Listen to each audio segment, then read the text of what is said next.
The semitendinosus attaches from the ischial tuberosity to the pes tendon, and it attaches at the proximal portion of the tibia on the anteromedial aspect. And because it crosses the pelvis, the femur, and the knee, we know it's going to have actions at all three of those areas. At the pelvis, its main action is going to be a retroversion of the pelvis.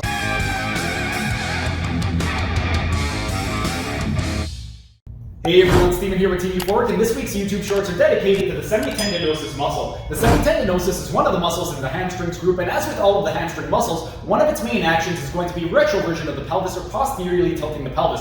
And that is going to make it a very important muscle, especially in managing something like low back pain. If you recall from earlier videos, one of the reasons why most people develop low back pain is due to dysfunction in the lumbopelvifemoral complex, basically where the lumbar spine meets the pelvis meets the femur. And one of the most common postural faults is going to be excessive anteversion of the pelvis or an anteriorly tilted pelvis. So because the semitendinosus is responsible for retroversion, one of the ways in which we can correct that and also mitigate low back pain would be to do some strengthening exercises for the semitendinosus muscle.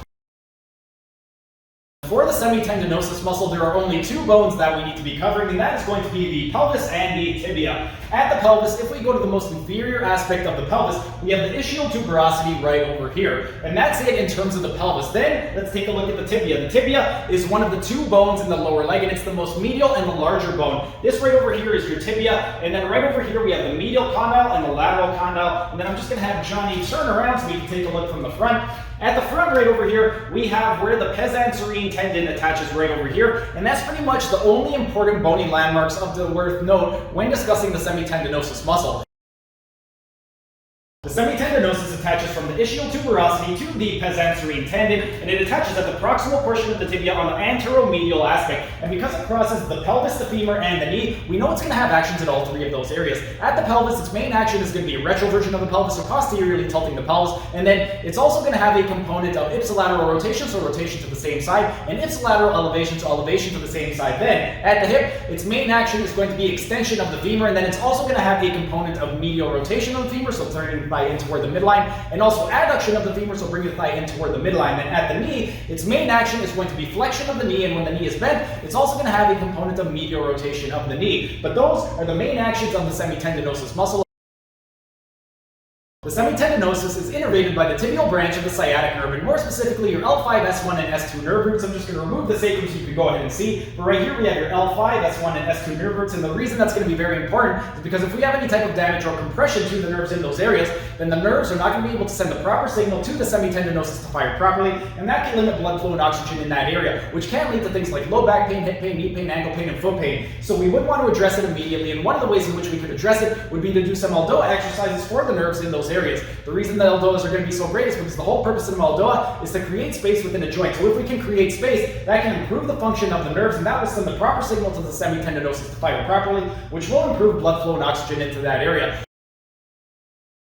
Today I'm going to be taking you through a strengthening exercise for the semitendinosus muscle, and it's going to be a variation of the Nordic curl. The Nordic curl is going to emphasize the proximal fibers, meaning the fibers closest to the pelvis, and because we're targeting the semitendinosus, we want everything to be in a neutral position. So the knees are in line with the hips, the ankles are in line with the knees, and the toes are pointing straight down. We're then going to take a weight, and we are going to place it on our ankles to fix our body. If you don't have a weight, you can have a partner press down on your ankles, and then the principle of action, we want to go ahead and maintain a nice tall spine, so retroversion of pelvis, flat lumbar spine, flat thoracic, chin tucked in, crown and head up, eyes looking down at the floor to put the dura mater under tension with the arms down by your side, and then we want to go into maximum knee extension without losing the retroversion of the pelvis. If you've lost the retroversion of the pelvis, then you've gone too far, and then eventually, as you build up strength, you should be able to get all the way down to the ground and then pull yourself back up. But that is the strengthening exercise for the semitendinosus muscle.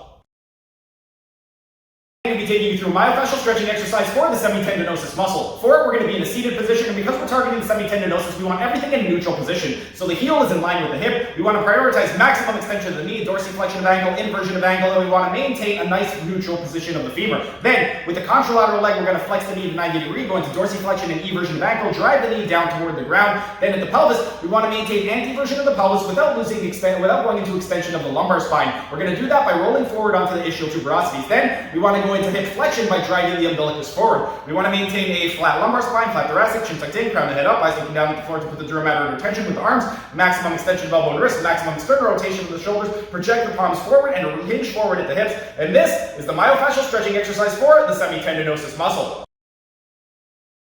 We'll be be taking you through an ELDOA exercise for the semitendinosus muscle, and it's going to be the L5S1 ELDOA. For the L5S1 ELDOA, we're going to be in a supine position, meaning you're going to be laying down on your back. You want your butt right up against the wall. You want your heels in line with the ischial tuberosities, meaning one fist width apart, so make a fist, and that's how far apart your heel should be. You want to go into maximum extension of the knee. You want to go into dorsiflexion of ankles, inversion of ankles, then medial rotation of the femurs by pointing the toes in toward each other until they're not touching. Then we want to go into retroversion of pelvis, flat lumbar spine, flat thoracic, chin tucked in, crown in the way, eyes looking down at the floor to build the dura mater retention with the arms, maximum extension of elbow and wrist, maximum external rotation of the shoulders, flex the shoulders to the level of coronal plane, so toward the floor, and then everything is going in opposite directions. We're going up with the heels, down with the sacrum, into the wall with the coccyx, away from the wall with the crown and the palms. And this is the L5S1 ELDOA.